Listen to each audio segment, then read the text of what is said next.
I will see you in court.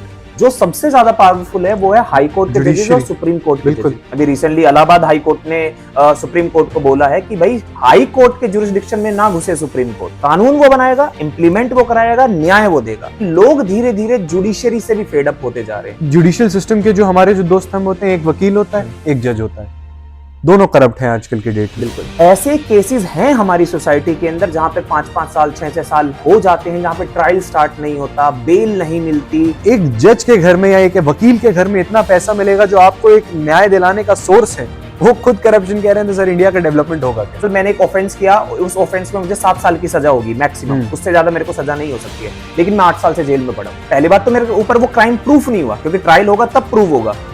उसके बावजूद भी मैं इतनी ज्यादा पनिशमेंट काट चुका हूं। तो क्राइम तो मेरे 7 साल की थी, मैंने 8 काट दिया। आज ऐसा लग रहा है सर कि कुछ माहौल थोड़ा सा एटमॉस्फेयर क्यों बहुत कोल्ड है, क्योंकि बात एक ऐसे टॉपिक पे होने वाली है, एक ऐसे जिसे कहते हैं हमारे सिस्टम के बारे में होने वाली है, जो हर एक इंसान के लिए जरूरी है। किसी भी वर्ग का हो, किसी भी जाति का हो, किसी भी क्लास से आता हो, देखता माई बाप उसी को है, माई बाप उसी को मानता है अपना। जिसे कहते हैं अगर किसी को इंडिया में कोई प्रॉब्लम होती है तो एक बहुत इंपॉर्टेंट जो पॉपुलर लाइन है, I will see you in court, तो वो बोलता है हर इंसान। और कोर्ट है तो मतलब जस्टिस है एंड जुडिशरी है। तो सर जुडिशरी के बारे में हम जो स्टार्ट करेंगे बात, उससे हम सबसे पहले ये जानना चाहते हैं कि एग्जीक्यूटिव या जुडिशरी, बिकॉज दोनों ही हमारे इंडिया की बहुत इंपॉर्टेंट सिस्टम्स हैं। एक इंसान अगर उसको कोई एडमिनिस्ट्रेशन में प्रॉब्लम है तो वो आईएएस ऑफिसर्स की तरफ देखता है, उनका पूरा एडमिनिस्ट्रेशन एग्जीक्यूटिव संभालता है, पर उसी की अगली तरफ judiciary holds the same importance. तो आज से नहीं, ये डिबेट बहुत सालों से चलती आई है, बट आपके लिए या एक ब्रॉडर एस्पेक्ट के हिसाब से जुडिशरी या एग्जीक्यूटिव? देखो, जुडिशरी और एग्जीक्यूटिव को समझने से पहले सबसे पहले समझो कि जुडिशरी है क्या। देखा कि मूवीज में कहते हैं कि अंधा कानून, वो अंधा कानून क्यों कहा जाता है इंडिया में? इंडिया में एक जो कानून है उस पर एक पट्टी बांध दी जाती है तराजू हाथ में लेके। क्यों? क्योंकि इसके लिए 2 सिस्टम है। एक होता है आपका जिसको हम बोलते हैं इंग्लिश सिस्टम, और एक होता है कॉन्टिनेंटल सिस्टम। बेसिकली हमारा जो लीगल सिस्टम है ब्रिटिशर्स का है। सेकंड चीज है कॉन्टिनेंटल सिस्टम। कॉन्टिनेंटल सिस्टम में क्या होता है, जो जुडिशरी होती है वो एक्टिवली पार्टिसिपेट करती है इन जस्टिस सिस्टम, बट जो ब्रिटिश स्टाइल है उसको बोलते हैं हम अपना common law system. Common law system में क्या होता है कि जुडिशरी सिर्फ एक रेफरी की तरह काम करती है। दोनों साइड के एडवोकेट्स होंगे, वो अपनी अपनी आर्ग्यूमेंट्स देंगे। जो जज होगा वो उस बेस पे आर्ग्यूमेंट सुनने के बाद अपना एक जजमेंट देगा। वो उसका खुद का जजमेंट नहीं होगा, उसके पास जो एविडेंस आए हैं, जो प्रूफ आए हैं, उसके बेस पर वो अपना जजमेंट देगा। वो खुद पार्टिसिपेट नहीं कर रहा उस जस्टिस सिस्टम के अंदर। नाउ अगर आप देखें कि पहले क्या होता था, अगर आप स्टार्टिंग में जाओ, एंशिएंट मिडिवल में जाओ, फॉर एग्जांपल चंद्रगुप्त मौर्य। चंद्रगुप्त मौर्य क्या है, एक किंग है जिसके पास तीनों पावर है।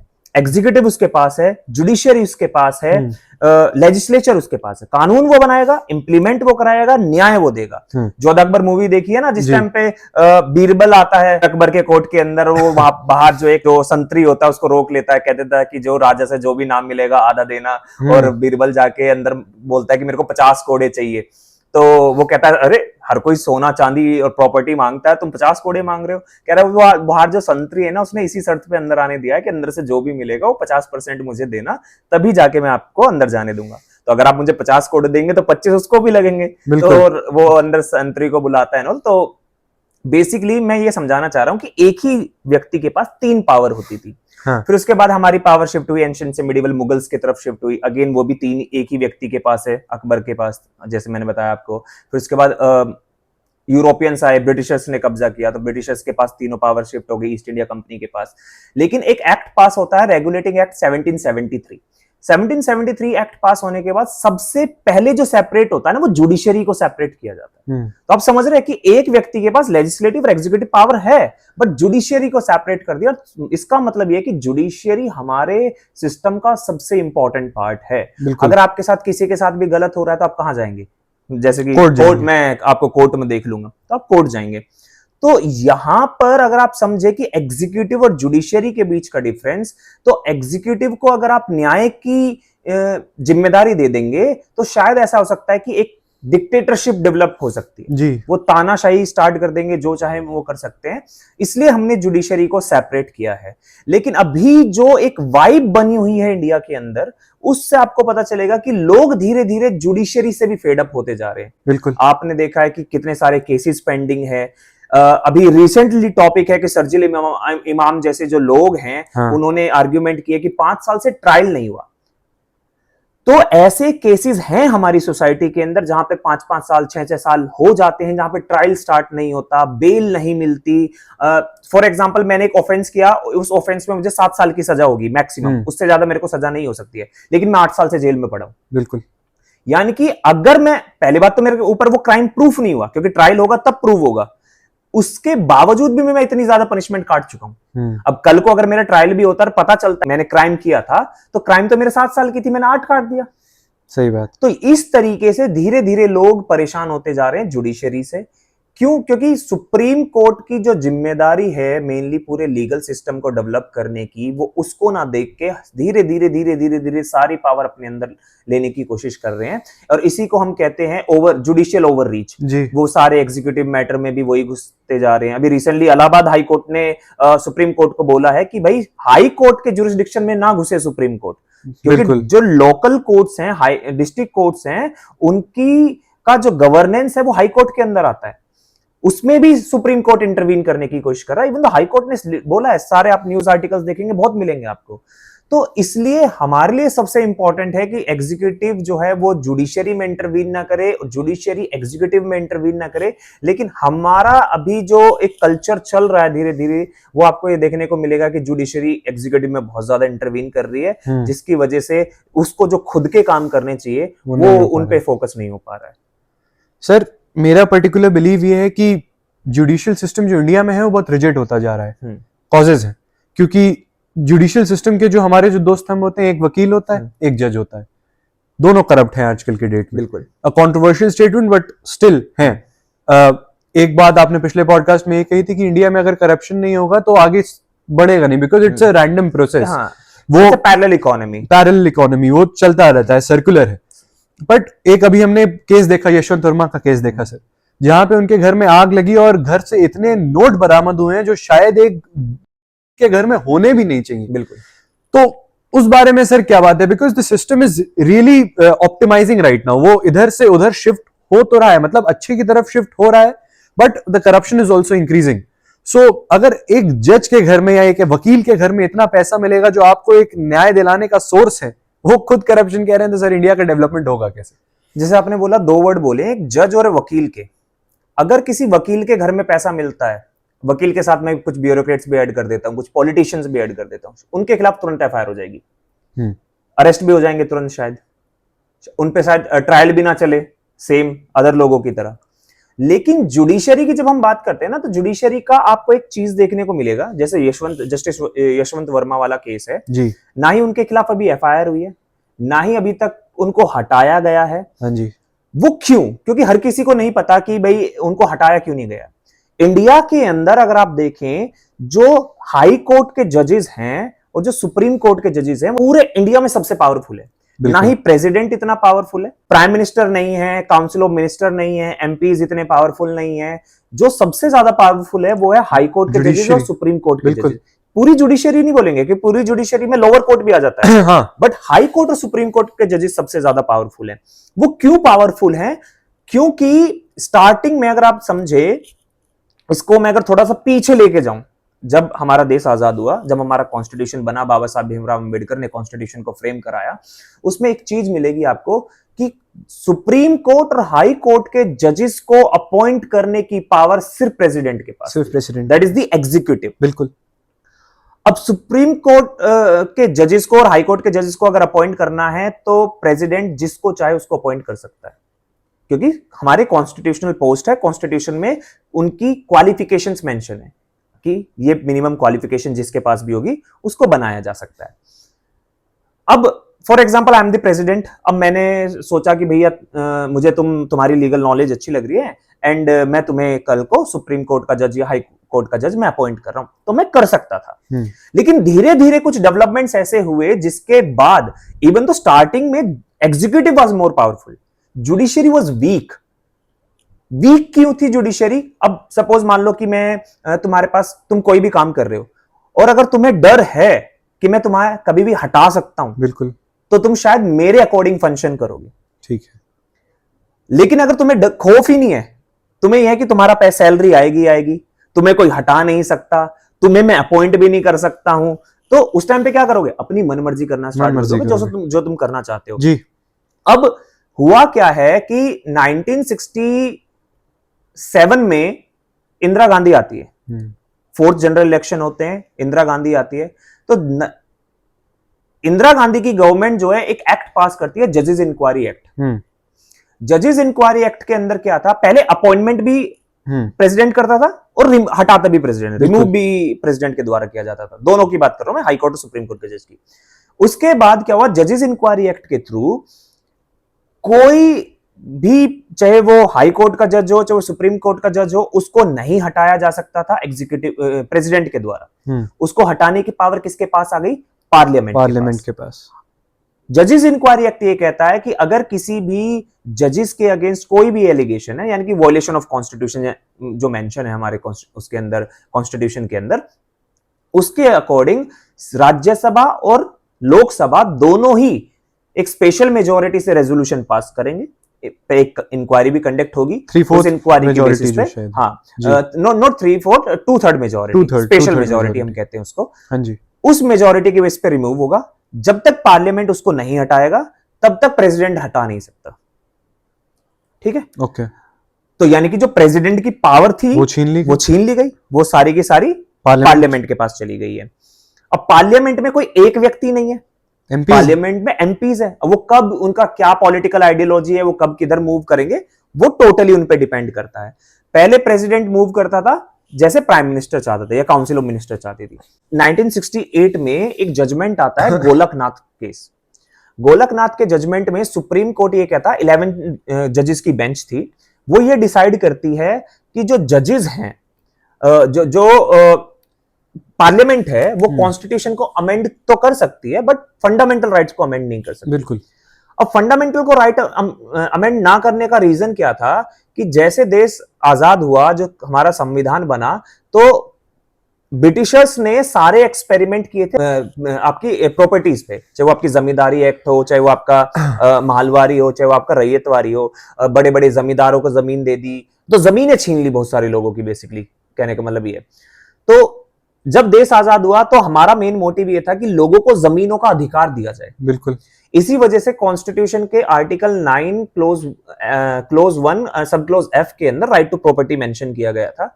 यानी कि आपके पास फंडामेंटल राइट है, अगर आपकी प्रॉपर्टी रखते हैं तो वो फंडामेंटल राइट है। फंडामेंटल राइट आपको दे दिया। डीपीएसपी में ये चीज मेंशन कर दी कि आपको लोगों के वेलफेयर के लिए कुछ काम करना है। अगर आप वेलफेयर के लिए काम कर रहे हैं, फॉर एग्जाम्पल मुझे एक बहुत बड़ा हॉस्पिटल बनाना है, एक गांव में बहुत दूर तक कोई हॉस्पिटल नहीं है, मुझे हॉस्पिटल बनाना है, वहां से अगर मैं जमीन लूंगा तो ऑब्वियसली प्रॉपर्टी एक्वायर करनी पड़ेगी गवर्नमेंट को। अब गवर्नमेंट प्रॉपर्टी एक्वायर करेगी तो उनका राइट टू प्रॉपर्टी वायलेट होगा। तो राइट टू प्रॉपर्टी के केसेस ज्यादा सुप्रीम कोर्ट में जा रहे थे, सुप्रीम कोर्ट में, हाई कोर्ट में, ठीक है, क्योंकि वो डायरेक्टली अंडर आर्टिकल 32 का वायलेशन 32 में जा सकते हैं। फंडामेंटल राइट है तो रिट आपको मिलती है, जो आप रिट फाइल कर सकते हैं। 226 में हाई कोर्ट जा सकते हैं। जैसे ये केसेस आने लगे तो उसमें क्या हुआ कि जब इंदिरा गांधी आती है तो इंदिरा गांधी भी सेम, इंदिरा गांधी की भी सोशल वेलफेयर की पॉलिसीज थी, तो इंदिरा गांधी भी इस तरीके की चीजें करते हैं। और जब वो इस तरीके की चीजें करते हैं और जुडिशरी का इंटरवेंशन आता है उस चीज को रोकने के लिए, तो पार्लियामेंट क्या काम करता है? पार्लियामेंट कॉन्स्टिट्यूशन को अमेंड करना स्टार्ट कर देता ताकि उनको ज्यादा बेनिफिट हो, अपने बेनिफिट के लिए। यहां पर इंदिरा गांधी गवर्नमेंट ने क्या काम करना स्टार्ट किया? कॉन्स्टिट्यूशन को अमेंड करना स्टार्ट किया। तो उन्होंने क्या काम किया? जैसे गोलकनाथ जजमेंट आता है तो इंदिरा गांधी एक कॉन्स्टिट्यूशन में अमेंडमेंट करती है, 24th कॉन्स्टिट्यूशनल अमेंडमेंट। उसके अकॉर्डिंग ये था कि वो फंडामेंटल राइट को भी अमेंड कर सकती है बाय यूजिंग द आर्टिकल 368। सही बात। फिर 25th अमेंडमेंट से फंडामेंटल राइट में अमेंड कर दिया। फिर उन्होंने एक और अमेंडमेंट किया, 29th constitutional amendment. 29th constitutional amendment में उन्होंने केरला के अंदर लैंड रिफॉर्म्स किए थे। अब केरला के अंदर एक व्यक्ति थे, केशव नंद भारती। केशव नंद भारती का भी प्रॉपर्टी डिस्प्यूट आ गया, तो उन्होंने फिर ये केस फाइल कर दिया। तब सबसे बड़ी बेंच आती है 13 जजेस की केशवनंद भारती केस में, और एक बेसिक स्ट्रक्चर डॉक्ट्राइन डेवलप की जाती है सुप्रीम कोर्ट के द्वारा कि पार्लियामेंट के पास पावर है, पार्लियामेंट कॉन्स्टिट्यूशन को अमेंड कर सकती है, बट ये सर्टेन बेसिक फीचर्स को अमेंड नहीं कर सकती है। और उसमें सबसे बड़े एडवोकेट थे एन.ए. पालकीवाला। एन.ए. पालकीवाला का बहुत बड़ा रोल रहा है इसके अंदर। जैसे ही ये जजमेंट आता है 24 अप्रैल 1973 को, वैसे ही 25 अप्रैल 1973 को इंदिरा गांधी गवर्नमेंट के द्वारा सुप्रीम कोर्ट के एक जज थे, उनको ऑफर दिया जाता है चीफ जस्टिस बनाने के लिए। यानी कि यहां तक जो कन्वेंशन चल रहा था वो ये था कि जो भी सीनियर मोस्ट जज होता था वो चीफ जस्टिस बनता था। जैसे मान लो कि आप चीफ जस्टिस हैं, मैं सेकंड नंबर का जज हूं, आप रिटायर होते रहे तो आपके बाद मैं बन जाऊंगा चीफ जस्टिस। लेकिन यहां पर क्या होता है कि जो केशवनंद भारती केस का जजमेंट आता है वो 7:6 से आता है। यानी कि 7 जजेस इंदिरा गांधी के अगेंस्ट होते हैं, 6 इंदिरा गांधी के फेवर में होते हैं, यानी गवर्नमेंट के फेवर में होते हैं बेसिकली। सीजीआई के बाद सेकंड नंबर के जज थे, थर्ड नंबर के जज थे और फोर्थ नंबर के जज थे। उन तीनों को सरपास करके फिफ्थ नंबर जो आपके नंबर के जज थे, नंबर के जो जज थे ए.एन. रे, गवर्नमेंट उनको अप्रोच करती है और उनको कहती है हम आपको चीफ जस्टिस बना रहे। अब उनको चीफ जस्टिस बनाने की बात होती है तो इन तीनों को क्यों सरपास किया? क्योंकि ये 3 जज वो जज थे जो इंदिरा गांधी गवर्नमेंट के अगेंस्ट थे, और ये एक जज वो थे जो इंदिरा गांधी के फेवर में थे। तो इनको 25 को अप्रोच किया जाता है, 26 को ये चीफ जस्टिस ऑफ इंडिया बन जाते हैं। यानी कि ये पहला अटैक होता है जो एक नॉर्मल हायरार्की होती है जुडिशरी पे। उसके बाद इमरजेंसी लग जाती है 1975 में। तो ये इमरजेंसी के टाइम पर भी ए.एन. रे जो थे वो चीफ जस्टिस ऑफ इंडिया थे। उस टाइम पर एक और इंपॉर्टेंट जजमेंट आता है एडीएम जबलपुर का, जो आपका हिबस कॉर्पस रिट को लेकर है। अच्छा। बेसिकली कि आप ऐसा नहीं कर सकते कि जो रिट्स हैं आपकी उनको भी सस्पेंड कर दिया जाए। क्यों? इस तरीके से क्या होगा, 10 साल तक इमरजेंसी लगाई तो गवर्नमेंट 10 साल तक लोगों के साथ कुछ भी कर सकती है, तो उनके फंडामेंटल राइट तो वोलेट हो जाएंगे। अब किसी को टॉर्चर किया है, क्या किया है, आपको क्या पता चलेगा 10 साल में? तो इस तरीके के जजमेंट्स आते हैं। ये जो एडीएम जबलपुर केस का जजमेंट आता है, इसमें भी एक इंटरेस्टिंग स्टोरी है। ये 5 जजेस थे। इन 5 जजेस में से 4 जज इंदिरा गांधी के फेवर में जजमेंट देते हैं और एक जज जो थे वो डिसेंट करते हैं, वो इंदिरा गांधी के अगेंस्ट बोल देते हैं। उनका नाम था जस्टिस खन्ना। अच्छा। अब जस्टिस खन्ना को बनना था नेक्स्ट चीफ जस्टिस, बट उनको भी नहीं बनाया जाता, जस्ट बिकॉज ऑफ कि उन्होंने इंदिरा गांधी के अगेंस्ट में बोला। तो ये जो सिनेरियो हुआ है, जो एग्जीक्यूटिव का इंटरफेरेंस एक्सक्लूसिवली स्टार्ट हो गया जुडिशरी के अंदर, तो धीरे धीरे जुडिशरी को समझ में आने लगा। जुडिशरी ने इस चीज पर केसेस को रिव्यू करना स्टार्ट किया, फर्स्ट जज केस, सेकंड जज केस, थर्ड जज केस, ऐसे करके एक डॉक्ट्रिन उन्होंने डेवलप की जिसको हम कहते हैं कॉलेजियम सिस्टम। अच्छा। तो कॉलेजियम सिस्टम उन्होंने डेवलप कर लिया कि अब जुडिशरी ही डिसाइड करेगी, जुडिशरी का कॉलेजियम डिसाइड करेगा कि हाई कोर्ट के जजेस की अपॉइंटमेंट किसकी होनी है, सुप्रीम कोर्ट में किसकी होनी है, कौन चीफ जस्टिस बनेगा, किसका कहां ट्रांसफर होगा वो। तो अब आप ये देखिए, अपॉइंटमेंट भी छीन ली गई प्रेसिडेंट से, कि एक तरीके से रबर स्टैंप हो गया, कॉलेजियम बताएगा तो ही उसको अपॉइंट करना पड़ेगा, और एक तरीके से रिमूवल भी छीन लिया। रिमूवल चला गया आपका लेजिस्लेचर के पास, जो पार्लियामेंट है, और अपॉइंटमेंट आ गई जुडिशरी खुद के पास। तो इस तरीके से जुडिशरी जो है वो इतनी ज्यादा रिजिड हो गई है। अब हम वापस आते जस्टिस यशवंत वर्मा वाले केस पे। इस केस में क्या हुआ है कि अब अपॉइंट तो कर दिया, अपॉइंट तो जुडिशरी के कहने पे होंगे। अब बात करते हैं रिमूव कैसे होंगे, तो रिमूव तो प्रेसिडेंट नहीं कर सकता, रिमूव करेगा पार्लियामेंट। अब पार्लियामेंट जब रिमूव करेगा तो पार्लियामेंट में 2/3 मेजोरिटी चाहिए आपको जी। 2/3 मेजोरिटी लाना इतना इजी नहीं है, अपोजिशन फिलहाल में तो बिल्कुल नहीं है। इस बार तो बिल्कुल नहीं है, क्योंकि जब से अभी आपके 2024 के इलेक्शन हुए थे लोकसभा के, उसके बाद से गवर्नमेंट के पास ज्यादा मेजोरिटी नहीं है, वो नंबर नहीं है। तो इस वजह से अगर आप देखें तो जुडिशरी एक्चुअली में बहुत पावरफुल है। इवन दो जुडिशरी के कुछ जजेस का या किसी का भी नाम अगर करप्शन में आता है या कुछ आता है तो उनके पास नहीं है पावर, चीफ जस्टिस के पास पावर नहीं है किसी जज को हटाने की। इवन दो आप देखो ना कि हाई कोर्ट के जजेस भी अगर कहीं ना कहीं आप देखो सुप्रीम कोर्ट के जजेस से ज्यादा पावरफुल है। ज्यादा मैं क्यों कह रहा हूं, क्योंकि आप इसको ये चीजें समझनी पड़ेगी, क्योंकि सुप्रीम कोर्ट सिर्फ इतना ही तो कर सकता है कि उस जज को एलिवेट नहीं करेगा बिल्कुल सुप्रीम कोर्ट में, या उसको नॉर्मल जज है तो उसको चीफ जस्टिस नहीं बनने देगा उस हाई कोर्ट का, लेकिन उसको हटा थोड़ी देगा। ये तो सुप्रीम कोर्ट के किसी जज के पास पावर नहीं है, वो रिकमेंड कर सकते हैं। बिल्कुल।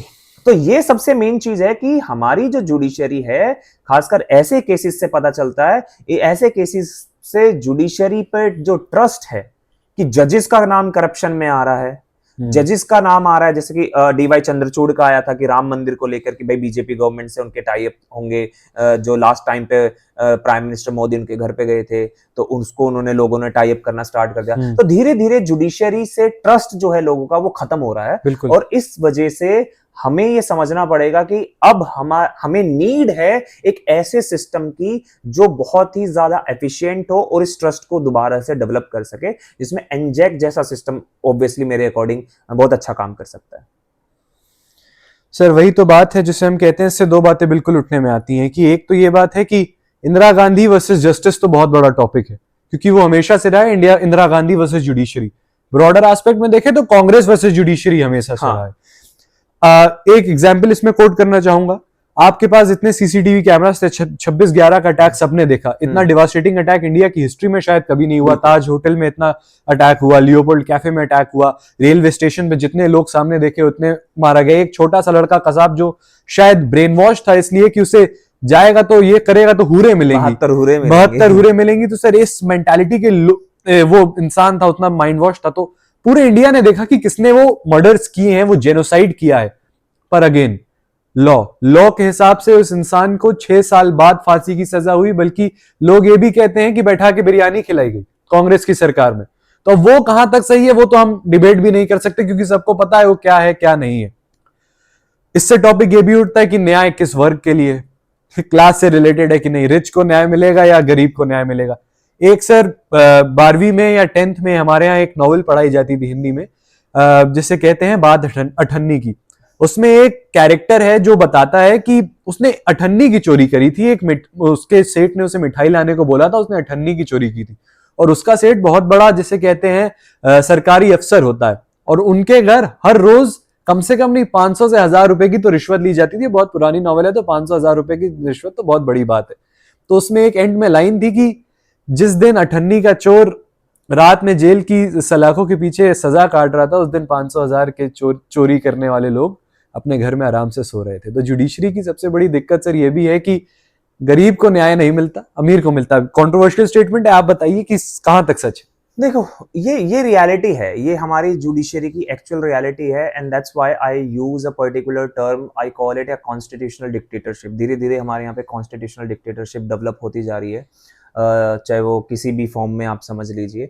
नाउ सबसे इंपॉर्टेंट यहाँ पे ये चीज समझना है कि जब सोसाइटी का डेवलपमेंट हुआ, सोसाइटी इवोल्व हुई, तो सोसाइटी का जो सबसे फंडामेंटल या बेसिक मोटिव जो था सोसाइटी को एग्जिस्टेंस में लाने का, वो था जस्टिस।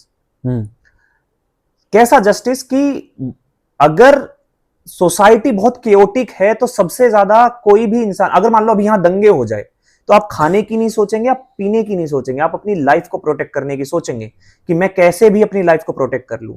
इवन दो आप देखिए बीएनएस के अंदर जो पहले आईपीसी था उसमें भी ये लिखा है अगर आप सेल्फ डिफेंस में किसी का मर्डर कर देते हैं तो वो मर्डर नहीं है, आपको सजा नहीं होगी क्योंकि वो सेल्फ डिफेंस में था, बट आपको प्रूफ करना पड़ेगा। क्यों? क्योंकि सोसाइटी का इनिशियल फंडामेंटल गोल ही ये रहा है प्रिजर्वेशन ऑफ लाइफ।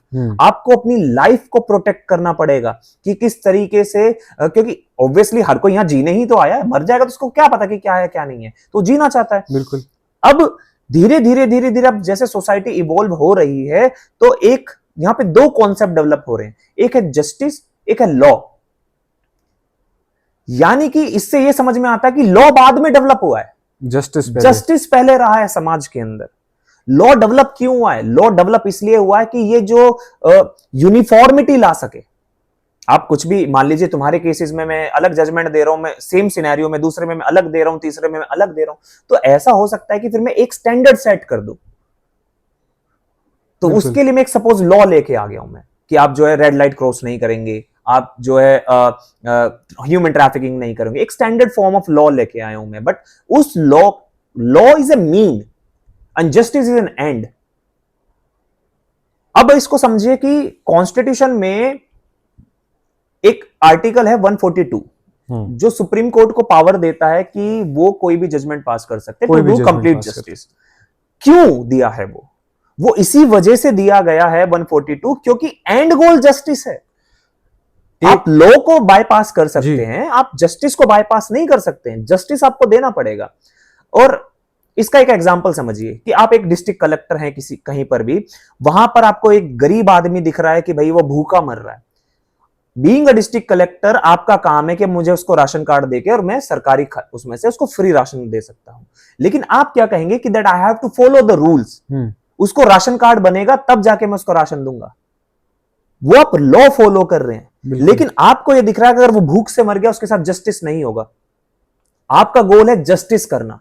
अगर आप कभी कभी सिर्फ लॉ को फॉलो करने में लग जाएंगे ना, तो वो जस्टिस नहीं मिल पाएगा व्यक्ति को।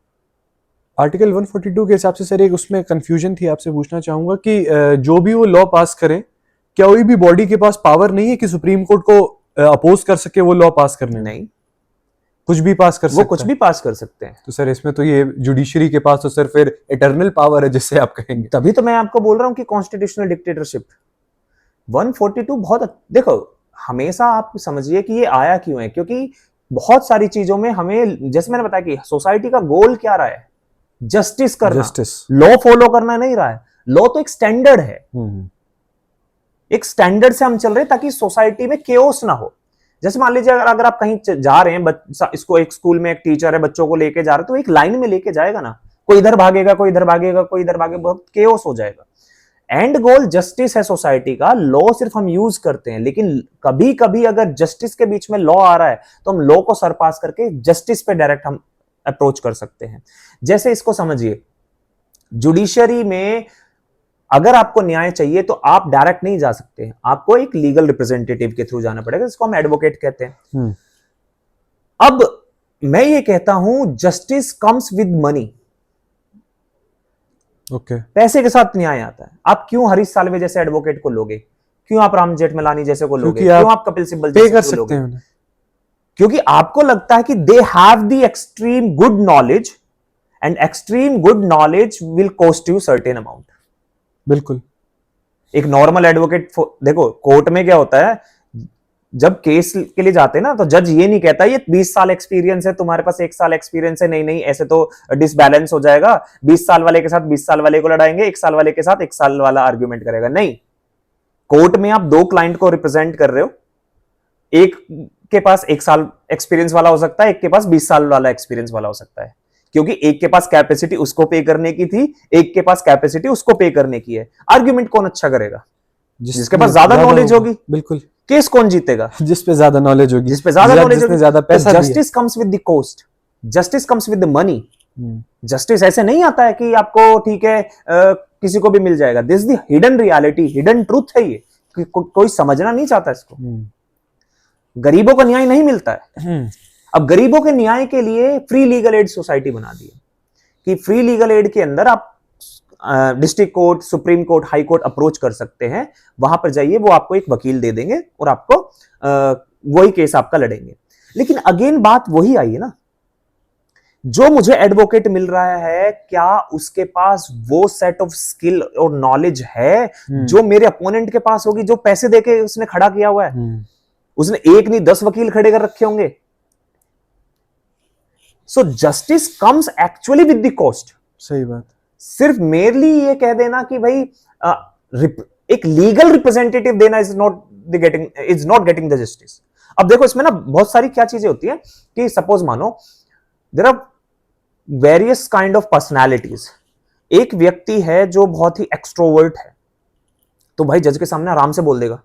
बहुत सारे होते हैं जज के सामने कांप जाते हैं, भाई नहीं बोल पाते। इसका मतलब ये नहीं कि उनके पास नॉलेज नहीं है, मतलब एक्सपीरियंस से भी बात होती है। वो उनकी पर्सनैलिटी ऐसी है कि वो हेजिटेंट हो जाते हैं, क्योंकि जुडिशरी में एक वो ओरा बन जाता है ना, वहां जाके डरने लगते हैं कि भाई बहुत पावरफुल है। एक सबसे मेन पता क्या है, जुडिशरी के अंदर कोस्ट का बहुत अलग, मेरे को बहुत गंदा सिस्टम लगता है ये कोस्ट का।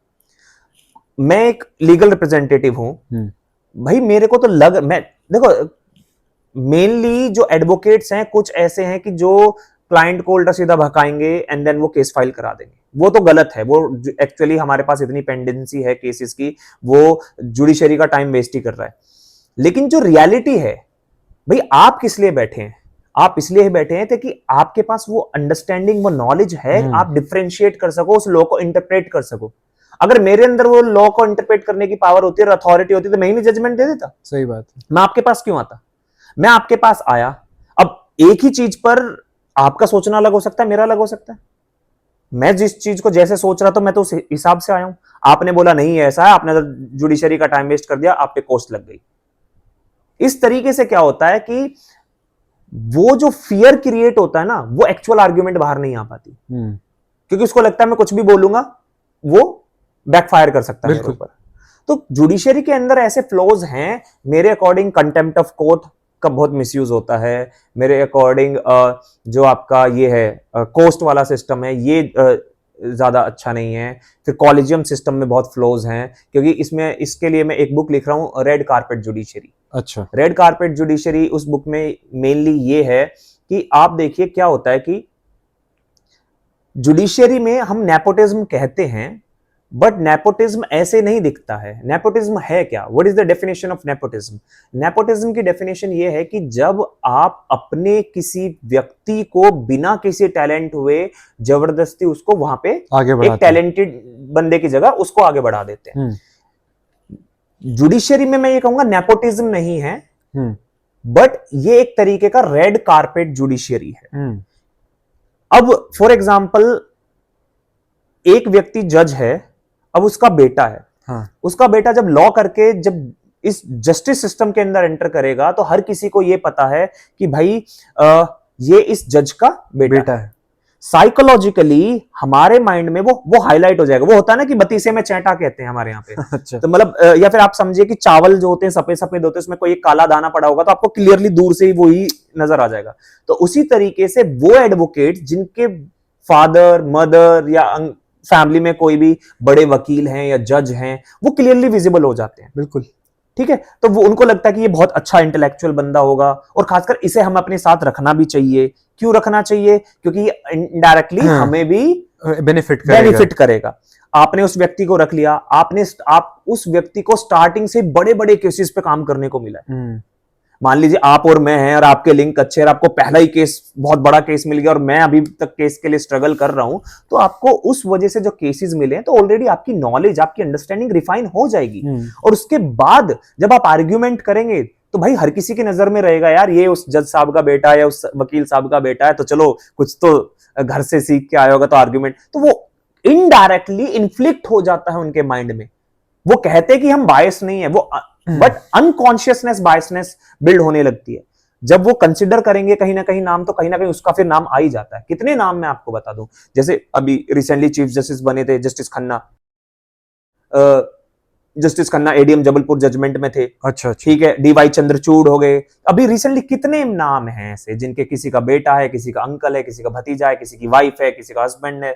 ठीक है, कितने नाम है। तो वो इस वजह से आ जाते हैं। इट्स नॉट नेपोटिज्म कि उनको जबरदस्ती उन्होंने बोला कि अच्छा कॉल कर दिया कि मेरा बेटा है, या वो कर दिया उसको अपॉइंट कर देना। नहीं, इट्स जस्ट कि उनकी नजर में वो लोग रहते हैं।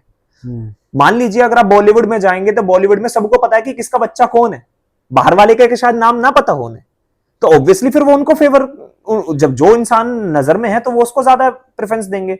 वैसे जुडिशरी में, इवन तो हर सिस्टम में यही मिलेगा आपको, ऐसा कहीं नहीं है। इसी वजह से एनजैक जैसे सिस्टम की हमें ज्यादा जरूरत है, जहां पे ट्रांसपेरेंसी हो इन सब चीजों की।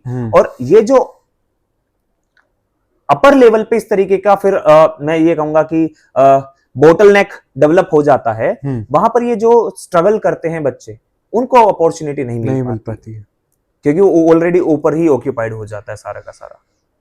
सर, जिस चीज से स्टार्ट किया था एंड भी उसी क्वेश्चन से ही या उसी बात से करना चाहूंगा कि इस देश में ना अगर कोई छोटी सी भी चीज होती है, अगर छोटा सा भी विवाद होता है, छोटा सा भी अगर किसी इंसान के सेंटिमेंट्स हर्ट होते हैं, तो वो कहाँ जाता है? कोर्ट जाता है। कोर्ट को इस देश का हर इंसान माई बाप मानता है। पार्लियामेंट के हर नेता को यहाँ इस देश का जो छोटा इंसान है वो माई बाप मानता है कि वो लोग ऊपर बैठे हैं, वो हमारे अच्छे के लिए जो चीज है वो करेंगे। लेकिन कोर्ट क्या है? सर इतने केसेस पेंडिंग हैं आज इंडिया में कि अगर कोई इंसान जब अपने विवाद होने के बाद केस फाइल करेगा ना, तो उसके मरने के 6 साल बाद वो केस, उसकी डेट आएगी। ऐसी ऐसी कंडीशंस हो रही हैं आज इंडिया में। कोर्ट्स की ऐसी हालत है जहां पे न्याय मिलना चाहिए, जो एक न्याय का सोर्स है, वहां की ऐसी हालत है कि लोग जाने से डरते हैं। ऐसी, जिसे कहते हैं आप, इंफ्रास्ट्रक्चर सही नहीं है, जिसे कहते हैं बेसिक एनवायरमेंट कोर्ट्स के सही नहीं है, करप्शन हो गई है। तो जुडिशरी स्ट्रांग है, बिल्कुल आपने जैसे बोला, और हम सब मानते भी हैं कि जुडिशरी से ज्यादा स्ट्रांग सिस्टम इस देश में कोई है नहीं, क्योंकि हो भी नहीं सकता। इंसान जस्टिस चाहता है और वो हमेशा चाहेगा, कोई केस हो। पर ऐसी हालत भी तो सर सही नहीं है ना। जब मैंने अपना लॉ स्टार्ट किया और मैं फैमिली लॉ पढ़ रहा था जी, तो फैमिली लॉ के जब मैं नोट्स बना रहा था तो मैंने अपनी पहली लाइन लिखी थी ऊपर हेडिंग में, formal judiciary have destroyed families. Okay. Why?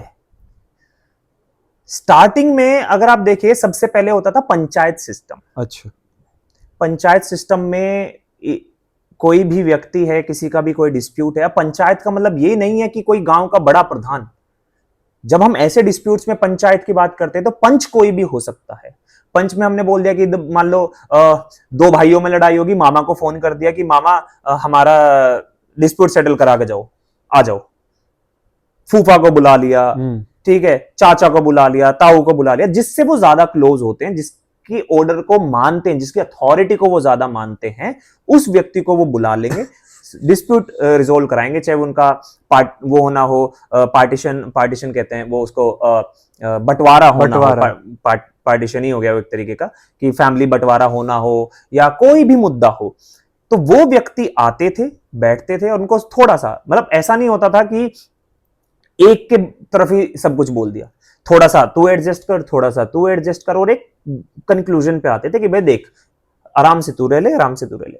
उसके बाद वो ये सारी चीजें होने के बाद, ये सेटलमेंट होने के बाद भी धीरे धीरे उनका आपस में आना जाना भी रहता था, फंक्शंस में भी मिल लेते थे, एक दूसरे की शक्ल भी देख लेते थे। तो ये सारी की सारी चीजें मैंने जितनी नोटिस करी है, ये बहुत कॉमन थी। लेकिन जैसे ही आप मान लीजिए कि आप और आपका एक भाई है, उन दोनों के बीच में कुछ हुआ और आपने बोल दिया कि जिसको भी आप मानते कि आ जाओ हमारे बीच में सुलह करा दो, वो गया, उसने बोला कि यार तू भी शांत रहकर, कुछ वो बोल रहा हो तो तू भी सुन लिया कर, और सभी कहेंगे कुछ ये बोल रहा है तो कभी कभी तू भी सुन लिया कर, ठीक है, हो गया सेटलमेंट, ठीक है, दोनों अपने अपने रास्ते पे है और आराम से मीडिएशन हो गया। नाउ अगर अब दोनों भाई कोर्ट चले जाओगे तो एक दूसरे की शक्ल भी नहीं देखोगे, इतना गंद मच जाता है रिश्ते के अंदर कि वो कभी फिर वो वापस उस लेवल पे नहीं आ पाता, वो सोल्व नहीं हो पाता है, वो टूट जाती हैं फैमिलियां। तो वही आज के टाइम में आपको देखने को मिलेगा, जमीनों के विवाद हो, चाहे वो आपके शादी के विवाद हो, ये सब। शादी के विवाद क्या होते थे, दो लोग साथ में नहीं रहना चाहते तो इधर से भी बुला लिए, इधर से भी बुला लिए, फैमिली वाले सारे साथ बैठ गए, थोड़ा सा डिस्कस किया कि यार थोड़ा सा तुम एडजस्ट करो, थोड़ा सा तुम एडजस्ट करो, तो वो लाइफ वो चलती थी। धीरे धीरे आप देखो कि जुडिशियरी में इतना ज्यादा बाढ़ सी आ गई है ना, फैमिली केसेस की, डाइवोर्स की और इन सब की। अब केसेस देख लो, कितने डेथ, सुसाइड हो रही हैं, ये सब चीजें हो रही हैं। व्हाई? बिकॉज फॉर्मल जुडिशियरी की वजह से। इसमें आई बिलीव हमें मीडिएशन और आर्बिट्रेशन पे ज्यादा फोकस करना चाहिए, क्योंकि जुडिशियरी हमेशा लास्ट रिजोर्ट होना चाहिए। आपको सारे ऐसे काम करने चाहिए जहां पर जो प्रिंसिपल ऑफ नेचुरल जस्टिस है वो हम फॉलो करें, हम मीडिएशन को ज्यादा बढ़ावा दे कि नहीं डायरेक्ट जुडिशरी में ना आए, ताकि वो फैमिली जो इंस्टीट्यूशंस हैं उनको वापस से रिस्टोर कर सके। और इसी वजह से जब वो इंस्टीट्यूशन ब्रेक होने लगे हैं ना, तो इस वजह से सारे केसेस आप देखेंगे ज्यादातर क्या है, जुडिशरी में फ्लड होने लगे हैं। तो पहले क्या होता था, गांव में छोटा मोटा झगड़ा हो गया, माइनर, तो देखो इंजरी हर जगह ही हो जाता है। अब पहले हम ऐसी जन्मभूमि से हैं जहां पर महाभारत और ऐसे ऐसे युद्ध हुए हैं, वहां पे ये छोटे मोटे लड़ाई झगड़े क्या ही चीज है। आज के टाइम पे लोग ऐसे क्या मैं बोलूं कि इतने ज्यादा सेंसिटिव हो गए हैं, छोटी छोटी चीजों पे इतने बड़े बड़े मुद्दे क्रिएट कर दो महाभारत भी एक लैंड के टुकड़े के पीछे युद्ध हुआ था। हाँ देखो, ये बहुत ही कंट्रोवर्सी हो सकती है क्योंकि लोग इसको बहुत अलग तरीके से लेके जा सकते हैं, लेकिन अगर आप हिस्ट्री को समझे ना, हिस्ट्री को, तो रामायण और महाभारत में आपको एक कॉमन चीज मिलेगी। रामायण और महाभारत दोनों ही में ही प्रॉपर्टी एंड फीमेल बिल्कुल। और आज के टाइम में भी अगर आप जुडिशरी में आप देखेंगे तो प्रॉपर्टी के किस्से ये डाइवोर्स के किस्से, मेंटेनेंस के किस्से, ये जुडिशरी में आपको बहुत ज्यादा मिलेंगे। तो ये होता आ रहा है, लेकिन पहले ये सारी चीजें ये लोकल लेवल पे सेटल हो जाती थी। जैसे मैंने बताया कि लोकल लेवल पे जो पंच बैठता था घर का, रिश्तेदार हो सकता है, गांव का पंच हो सकता है, कोई भी हो सकता है, ये गांव के 10 लोग बैठ के वो फैसला कर लेते थे। उससे क्या होता था, जुडिशरी पे ज्यादा बर्डन नहीं आता था। अब हर चीज का बर्डन जुडिशरी पे आने लगा है, छोटी से छोटी चीजों का। इसलिए जुडिशरी के पास ज्यादा केसेस हैं। ना ही हम जजेस की वैकेंसीज बढ़ा रहे हैं, ना ही हम जो है डिजिटलाइजेशन को और उतना ज्यादा स्ट्रॉन्ग बना रहे हैं, ना ही हम ट्रायल करा पा रहे हैं। मेनली हमें अभी रिफॉर्म करना चाहिए, हमें इन्वेस्टिगेशन को सेपरेट करना चाहिए, हमें प्रोसिक्यूशन को सेपरेट करना चाहिए पुलिस सिस्टम से। हमें बहुत सारे रिफॉर्म करने पड़ेंगे, तब जाके जुडिशरी का कुछ अच्छा हो पाएगा। क्योंकि पुलिस वाले ही जो चार्जशीट नहीं जमा करते काफी लंबे लंबे टाइम तक, वही इन्वेस्टिगेशन नहीं कर पाते हैं। तो हमें इन्वेस्टिगेशन भी एक सेपरेट डिपार्टमेंट बनाना चाहिए, जिसमें पुलिस के पास इन्वेस्टिगेशन नहीं होना चाहिए। वही पुलिस वाला तो आपको अरेस्ट करके लेके आ रहा है, वही पुलिस वाला आपके पास धाराएं लगा रहा है, और वही पुलिस वाला इन्वेस्टिगेट कर रहा है। तो ये रिफॉर्म करने पड़ेंगे हमें, तभी जाके हम जो है जुडिशरी में कुछ ना कुछ अच्छा कर पाएंगे। और खासकर सबसे मेन चीज, आपको मीडिएशन और आर्बिट्रेशन पे बहुत ज्यादा फोकस करना पड़ेगा। पहले डिस्प्यूट आपको हायरार्की बनानी पड़ेगी कि आपको इस लेवल पे, फिर उस मीडिएशन पे भी नहीं हो रहा, तो फिर एक हायर लेवल ऑफ मीडिएशन, फिर वो भी नहीं हो रहा, फिर उससे हायर लेवल ऑफ मीडिएशन, तब वहां पे भी नहीं हो रहा, तब जाके जुडिशरी में आप जाइए। तब जाके मेन क्या होगा कि जुडिशरी के पास एक्चुअली जो देखने वाले केस है ना, उन पे काम कर पाएगी। फालतू के केसेस पे जुडिशरी उलझी रहती है। अब देखिए, जो पॉलिटिकल पार्टी है वो सुप्रीम कोर्ट को हर दूसरे दिन लेके बैठी रहती है। कभी बोलेगी कि भैया वक्फ बोर्ड पे फैसला सुनाओ, कभी 370 पे बोलो। तो जुडिशरी अगर उसमें लगी रहेगी तो बाकी लोगों के मुद्दों को क्या करेगी? या तो जुडिशरी को ऐसे मुद्दों को देखने के लिए एक सेपरेट विंग बना देना चाहिए, लोगों की जस्टिस पे ज्यादा काम करे, ग्रास रूट पे ज्यादा काम करे। तो ये सारी की सारी चीजें, अभी हमें बहुत सारे रिफॉर्म्स की जरूरत पड़ेगी। थैंक यू सर, डिस्कशन बहुत अच्छी रही। हमें पता चला कि जुडिशरी कैसे वर्क करती है, कहां से कहां तक उसके पावर्स हैं, कहां से कहां तक उसके जितने भी रिफॉर्म्स हैं, हम अच्छे से समझ पाए। एक बात इससे बहुत क्लियर हुई कि जुडिशरी पावरफुल बहुत है, इंडिया का सबसे पावरफुल सिस्टम है, जरूरी सबसे ज्यादा है, जस्टिस सबसे ज्यादा जरूरी है, लॉ से ज्यादा जरूरी जस्टिस है। बिकॉज जस्टिस अगर किसी इंसान को मिलेगा तो उसकी जिंदगी और बेटर हो पाएगी। बिकॉज उस जस्टिस के लिए एक इंसान कोर्ट के पास जाता है और हमेशा एक उम्मीद लेके जाता है कि मुझे आज मैं कोर्ट के पास जा रहा हूं तो कोर्ट मेरी सुनेगा और जो मेरे साथ गलत हुआ है उस पर सही फैसला देगा। बिकॉज एक बात है सर, हमने पहले भी यही पढ़ा था कि अगर कभी कुछ गलत नहीं किया हो तो डरना नहीं चाहिए। तो वही चीज है कि अगर जुडिशरी के सामने जाके अच्छा का डर निकल जाता है। बिल्कुल वही बात है। तो यही होप करते हैं कि जुडिशरी सही डिसीजंस दे, देश के हित में डिसीजंस दे, सिस्टम अच्छे हो, एंड जितना भी हो इंडिया आगे बढ़े, इंडिया आगे बढ़े।